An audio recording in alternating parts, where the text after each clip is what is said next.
Hi all, welcome to my YouTube channel. പുതിയൊരു വീഡിയോയിലേക്ക് എല്ലാവർക്കും സ്വാഗതം. നമ്മൾ ഡിസ്കസ് ചെയ്യാൻ പോകുന്ന ടോപ്പിക് തോർട്ട് ഓഫ് ലോയിൽ വരുന്ന ഇമ്പോർട്ടൻ്റ് ടോപ്പിക്ക് ജനറൽ ഡിഫെൻസിനെ കുറിച്ചാണ്. ഡിഫെൻസുകൾ രണ്ടായിട്ട് ക്ലാസിഫൈ ചെയ്തിട്ടുണ്ട്. First one is general defence എന്നും second one is specific defence എന്നും ക്ലാസിഫൈ ചെയ്തിട്ടുണ്ട്. ലോ ഓഫ് തോട്ട്സിൽ വരുന്ന രണ്ട് പാർട്ടീസാണ് പ്ലെയിൻറ്റിഫും അതുപോലെ തന്നെ ഡിഫെൻഡൻറ്റും. ഡിഫെൻഡൻറ്റ് എല്ലാ സാഹചര്യങ്ങളിലും ലൈബിൾ ആവുന്നില്ല. ചില സാഹചര്യങ്ങൾ ഡിഫെൻഡിന് ജനറൽ ഡിഫെൻസ് എടുക്കാൻ പറ്റും. അങ്ങനത്തെ സാഹചര്യങ്ങളും ഏതൊക്കെ തരത്തിലുള്ള ജനറൽ ഡിഫെൻസാണ് നമുക്കുള്ളതെന്നും അതിൽ ബന്ധപ്പെട്ട കേസ് ലോസാണ് നമ്മൾ ഡിസ്കസ് ചെയ്യാൻ പോകുന്നത്. അപ്പോൾ നമുക്ക് ഏതൊക്കെയാണെന്ന് നോക്കാം. Volenti non fit injuria, second one statutory authority, next one plaintiff is a wrongdoer, fourth one necessity, fifth one private defence, sixth one inevitable accident, seventh one vis major, eighth one ഇമ്പോർട്ടൻ്റായി 8 general defence ആണുള്ളത്.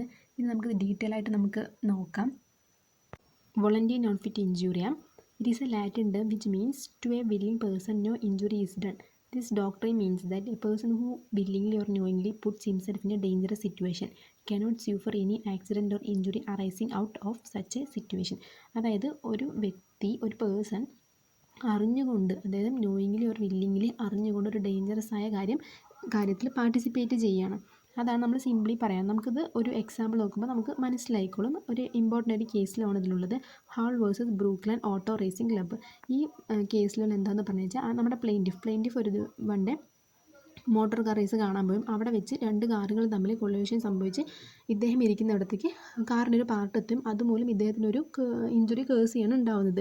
ഇവിടെ അതിൻ്റെ organisers, motor car race ക്ലബിൻ്റെ organisers ഇവിടെ liable ആവുന്നില്ല. കാരണം ഇദ്ദേഹത്തിൻ്റെ സ്വമേധയ ഇഷ്ടപ്രകാരം സ്വന്തം കൺസെൻറ്റോട് കൂടിയാണ് ആ റേസ് കാണാൻ പോവുകയും അദ്ദേഹത്തിന് അറിയാം ഇങ്ങനെ സംഭവിച്ചേക്കാം, ഒരു ഇഞ്ചുറി, കാർ റേസ് കൊളീഷൻ സംഭവിച്ച് ഒരു ഇഞ്ചുറി ഉണ്ടെന്ന് അദ്ദേഹത്തിന് സ്വമേധയ അറിഞ്ഞുകൊണ്ട് തന്നെ സ്വന്തമായി അദ്ദേഹം ടിക്കറ്റ് എടുത്ത് ആ റേസ് കാണാൻ പോയതാണ്. അതുകൊണ്ട് ഇവിടെ ആ ഓർഗനൈസേഴ്സ് ലൈബിൾ അല്ല. അതാണ് ഈ മാക്സിം കൊണ്ട് ഉദ്ദേശിക്കുന്നത്. നമ്മൾ സ്വന്തമായി ഒരു കാര്യം ചെയ്ത് അതിൽ ഡേഞ്ചറസ് സംഭവിക്കുമ്പോൾ നമ്മൾ വേറൊരു ഓർഗനൈസേഷനോ അല്ലെങ്കിൽ വേറൊരു പേഴ്സണോ എഗെയിൻസ്റ്റ് ഒരു പേഴ്സണെതിരെ സ്യൂ ചെയ്യാൻ പറ്റില്ല എന്നാണ് simply voluntary non fit injury എന്ന മാക്സിം കൊണ്ട് ഉദ്ദേശിക്കുന്നത്. Second one inevitable accident. This defense can be taken when the defendant had taken reasonable care to avert any injury to the plaintiff. Despite this care, a wrong has occurred. Such scenarios are called inevitable accident.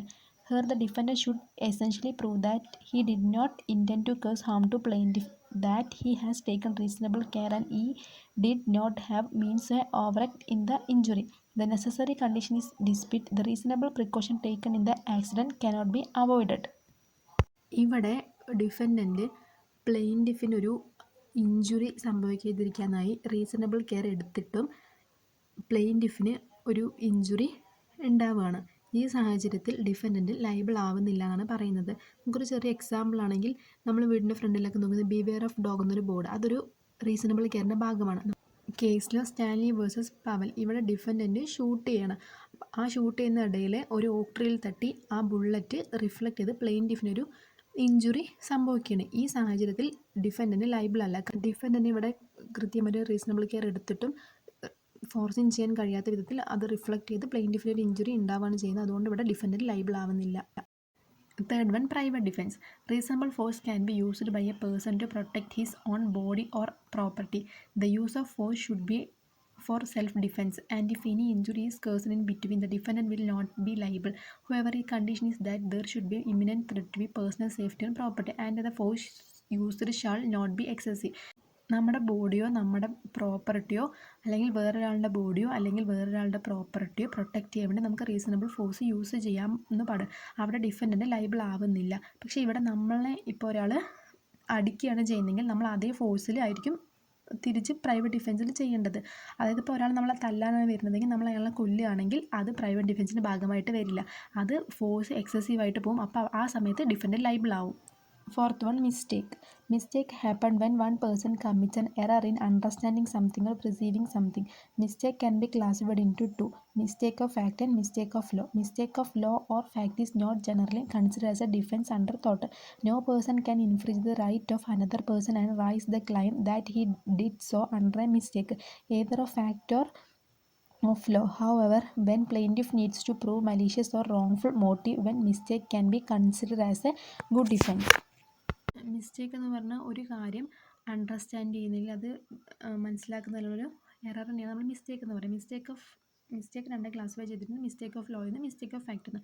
Mistake of fact is excusable ആണ്, പക്ഷേ mistake of law not excusable. Example നോക്കാം. എയും ബിയും അവരുടെ ഡോഗുമായിട്ട് വാക്കിങ്ങിന് പോയും എൻ്റെ dog അവരുടെ control വിട്ട് പുറത്ത് പോയും അങ്ങനെ ബീൻ്റെ ഡോഗും എൻ്റെ ഡോഗും കാണാൻ സിമിലർ ആയതുകൊണ്ട് എ തെറ്റിദ്ധാരണ മൂലം ബീൻ്റെ ഡോഗിനെ എടുത്ത് കൊണ്ടുവരും. പിന്നീട് നോക്കുമ്പോൾ ചെറിയ ഡിഫറൻസ് നമുക്ക് കാണാൻ പറ്റും. ഇവിടെ എക്ക് സംഭവിക്കുന്ന മിസ്റ്റേക്ക് ഓഫ് ഫാക്റ്റ് ആണ്. തൻ്റേതാണെന്ന് വിചാരിച്ച് ബിയുടെ ഡോഗിനെ കൊണ്ടുവരികയാണ് എ ചെയ്യുന്നത്. ഇവിടെ ഇദ്ദേഹം ലൈബിൾ അല്ല, കാരണം ഇദ്ദേഹം മിസ്റ്റേക്ക് ഓഫ് ഫാക്റ്റ് ആണ് ചെയ്യുന്നത്. Mistake of fact is excusable. Next one, necessity. If an act was done to prevent a greater evil, no action can be taken even though an intention to do the act is still present. The defense is necessary is based on the maxim salus populi supreme lex, which translates that the welfare of the people is utmost importance. Necessity needs to differentiate from the situation of private defense. If we take the case of necessity, the infliction of harm is on innocent person. In the case of private defense, the harm is inflicted on A person who himself is a wrong. Necessity പറയുന്ന ഒരു സാഹചര്യത്തിൻ്റെ ആവശ്യകതയാണ്. ഒരു greater evil സംഭവിക്കുന്ന സ്ഥാനത്ത് അതിനെ reduce ചെയ്തുകൊണ്ട് വേറൊരു evil നടക്കുന്നുണ്ട്, പക്ഷേ വലിയൊരു ഇവിൾ നടക്കാതിരുന്ന് നമ്മൾ റെഡ്യൂസ് ചെയ്യാണ് ചെയ്യുന്നത്. നമുക്ക് എക്സാമ്പിൾ നോക്കാം. അതായത് ഒരു ഫ്ലാറ്റിൽ തീ പിടിക്കും, അതിൻ്റെ അകത്തൊരു കുട്ടി ട്രാപ്പായി പോവുകയും ചെയ്യുന്നു. അപ്പോൾ ആ വ്യക്തി ആ കുട്ടിയെ രക്ഷിക്കാനായിട്ട് വേറൊരു നൈബറിങ് ഫ്ലാറ്റിൻ്റെ ഡോറെല്ലാം ബ്രോക്ക് ചെയ്തുകൊണ്ട് ആ കുട്ടിയെ രക്ഷിക്കുകയാണ് ചെയ്യുന്നത്. ഇതിന് നമ്മൾ നെസസിറ്റി എന്ന് പറയാം. ആ കുട്ടിയുടെ ജീവൻ രക്ഷിക്കാൻ വേണ്ടി നമ്മൾ അടുത്തൊരു ഇവിൾ ചെയ്യുന്നുണ്ട്, പക്ഷേ ഗ്രേറ്റർ ഇവിൾ നമ്മൾ റെഡ്യൂസ് ചെയ്യണം അവിടെ ചെയ്യുന്നത്. അതാണ് നമ്മൾ നെസസിറ്റി കൊണ്ട് ഉദ്ദേശിക്കുന്നത്. നെസസിറ്റിയിൽ ഒരു ലീഗൽ മാക്സിം വരുന്നുണ്ട്, salus populi suprema lex. That means the people is utmost importance. Next one, plaintiff the wrongdoer.